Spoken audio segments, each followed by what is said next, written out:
On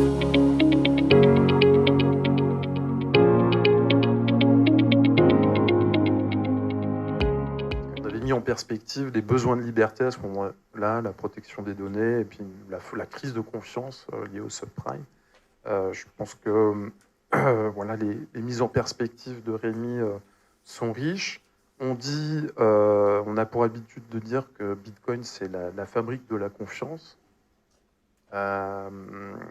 Bitcoin recrée la confiance. Il y avait la une du The Economist en 2015, The Trust Machine. Pourquoi peut-on faire confiance à Bitcoin ? En fait, oui, il y a un motto dans le milieu des bitcoiners qui circule qui est « Don't trust, verify ». Donc, ne faites pas confiance, vérifiez. Et en fait, c'est toute la raison pour laquelle on peut faire confiance à Bitcoin, c'est que tout est public. On peut auditer le code, la blockchain est publique, donc on peut voir ce grand registre de comptes et voir un petit peu ce que possède chacun des utilisateurs de Bitcoin. On peut vérifier le travail des mineurs, voilà. Et en fait, tout le monde vérifie un petit peu tout le monde dans le système Bitcoin. Donc, les nœuds vérifient un petit peu que le voisin ne fait pas n'importe quoi, sinon ils arrêtent de communiquer avec le nœud voisin. Les mineurs aussi se surveillent entre eux, etc. Enfin, tout le monde a intérêt à fonctionner dans cette espèce de système vertueux. Voilà. Donc, ce qui fait qu'en fait, la confiance s'incarne dans un mécanisme à la fois informatique et aussi de consensus et de fonctionnement de groupe. Voilà. Et puis, il y a autre chose aussi, c'était les développeurs donc, qui continuent d'améliorer Bitcoin. Leur travail est scruté, leur travail est discuté, tout est vraiment passé au crible. Et en fait, voilà, il n'y a pas de place pour l'imprévu ou pour la surprise. Il n'y a pas de surprise dans le fonctionnement de Bitcoin. Voilà. Alors moi, je parlerai plus sur le sujet de la confiance qui ouvre peut-être la voie à une tokenisation de l'économie. C'est un peu le sujet, en fait. Hein. Parce que, je pense que Bitcoin, l'histoire que Rémi nous raconte, elle ouvre la voie à d'autres champs d'investigation et à l'ensemble de l'économie. À l'ensemble de l'économie. Et c'est là où, effectivement, je pense que c'est intéressant. Et ça ne peut marcher que s'il y a la confiance. Donc, aujourd'hui, le Bitcoin montre qu'effectivement, on peut avoir un système numérique de confiance appliqué à la monnaie et qui nous ouvre des champs du possible pour d'autres applications. Après, ce qui est intéressant, c'est qu'on peut avoir confiance dans le protocole et dans le mécanisme, mais tout l'écosystème qui s'est construit autour, donc voilà, encore une fois, on l'a vu très récemment, les plateformes d'échange, les autres créateurs de crypto-monnaies, etc. C'est autre chose. Voilà. Donc quand je dis on peut avoir confiance en Bitcoin, c'est vraiment sur le mécanisme informatique et technique à proprement parler. Quoi. Sur cette notion de confiance, donc on sait que la blockchain permet, notamment Bitcoin, à l'origine, permet de créer une confiance digitale. Rémi met en avant les limites. Toi, Emmanuel, tu mets en avant les extensions possibles. Finalement, on se rend compte que la technologie permet peut-être pas totalement de résoudre une problématique de confiance, partiellement en tout cas, parce que derrière, il y a toujours des humains qui l'utilisent, décentralisation partielle, même sur des structures décentralisées. Même si Bitcoin, en l'occurrence, a prouvé sa solidité, il reste attaché à des monnaies de référence en termes de valorisation, donc il y a nécessairement un point de centralisation à un moment. Comment vous projetez, en quelque sorte, dans cette notion de confiance entre les différents cryptoactifs avec Bitcoin qui a prouvé quelque part sa solidité la plus forte ?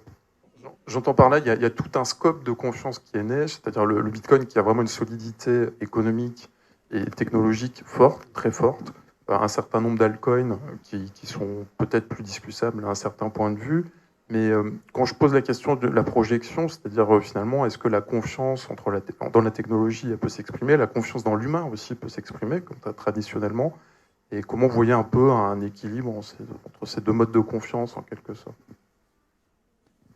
Après, dans le cas du Bitcoin, et sur un plan vraiment purement technique, il n'y a pas du tout de... Enfin, comment dire, il n'est pas nécessaire du tout de faire confiance à un humain. Voilà. Mais après, tout ce qui concerne l'écosystème autour, effectivement, et c'est ce qu'on a voulu montrer dans le documentaire Le Mystère Satoshi, c'est comment on s'approprie cette invention informatique totalement nouvelle et qui bouscule beaucoup de nos paradigmes. Comment des individus, que ce soit les entreprises, que ce soit le système ou les États, finalement, se l'approprient et en font quelque chose qui va plutôt dans leur intérêt. Et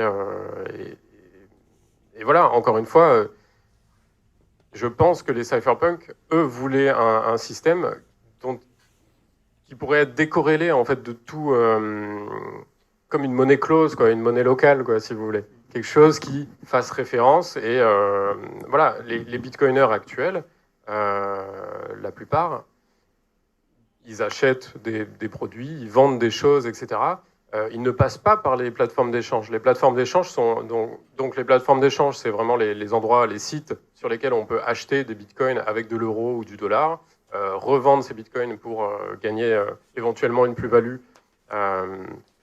Voilà. Et en fait, eux, les bitcoiners, c'est vraiment pour eux, c'est pas le diable, mais presque quoi. C'est vraiment parce qu'en plus, quand on passe par ces plateformes, on donne la gestion de ces bitcoins à autrui, et en fait, on va totalement à l'encontre des idéaux de Satoshi. Donc voilà, il y a ce truc-là qu'on a voulu montrer dans la série et qui nous a animés. En fait, l'idée, c'était de se dire comment Satoshi verrait le destin de son invention au fur et à mesure des années. Pour aller dans ce sens-là, parce que ce que je vois, c'est que une des grandes avancées du Bitcoin, c'est la décentralisation et la sécurisation d'un modèle qui ne dépend pas de l'humain presque, et qui fonctionne tout seul. Et là, je pense qu'on a mis le doigt sur quelque chose qui est juste génial, et qui ouvre, je pense, la porte vers une nouvelle économie. Et maintenant, je vais faire un petit parallèle au monde que je connais un petit peu, c'est le monde du bâtiment, de la ville intelligente.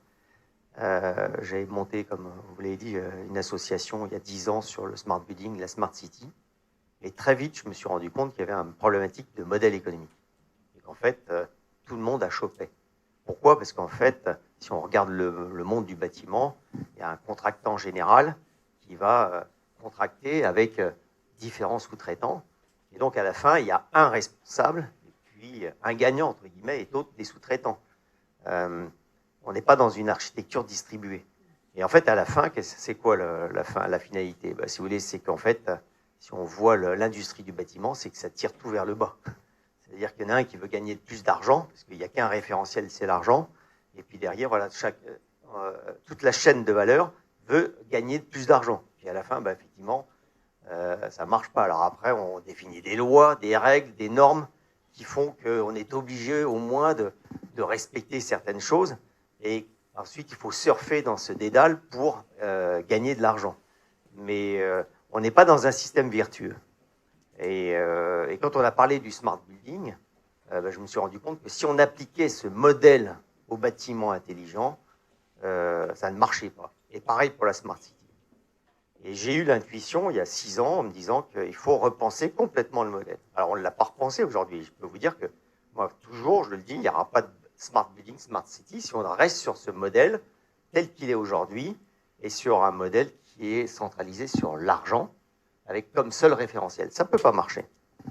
Et je pense qu'aujourd'hui, la tokenisation de l'économie peut être une réponse à cette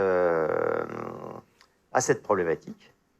Et non seulement je pense, mais je vois aujourd'hui des tendances qui vont dans ce sens-là. Tout à l'heure, c'était Maximilien, je crois, qui parlait de NFT. Effectivement, si on commence à parler d'une valeur NFT d'un bâtiment, puis demain, ça va être un quartier, ça va être une ville, pourquoi pas ? Parce qu'en fait, c'est quoi ? C'est qu'on commence à se dire, si on lie tous les acteurs de la chaîne de valeur, si on les engage sur une promesse, et si on le certifie, et donc on le tokenise, tout ça c'est rentré dans une dans un jumeau numérique du bâtiment et que c'est authentifié, que ça a une valeur qui est partagée, eh ben, ça peut marcher.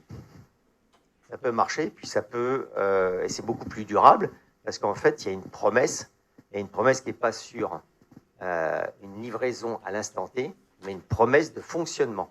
Et là, je rejoins mon amie Geneviève, parce qu'on n'est plus dans la finance dans le sens où on finit quelque chose, et puis c'est fini, et on encaisse.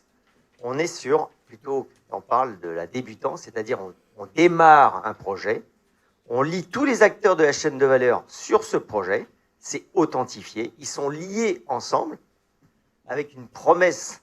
Par exemple, ça peut être si on parle du bâtiment, une fois de plus, ça peut être la qualité de l'air, ça peut être l'empreinte carbone.